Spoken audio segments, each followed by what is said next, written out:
નમસ્કાર, જયદીપ ચૌહાણ.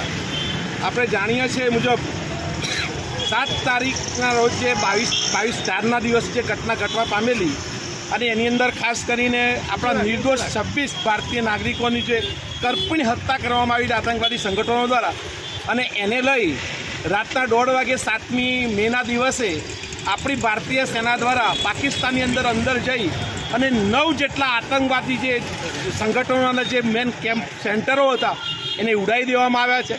ત્યારથી માંડીને આજ દિન સુધી જેને કહેવાય કે ભારતીય સેના મુંહતોડ જવાબ પાકિસ્તાનની અંદર અને બહાર આપી રહી છે.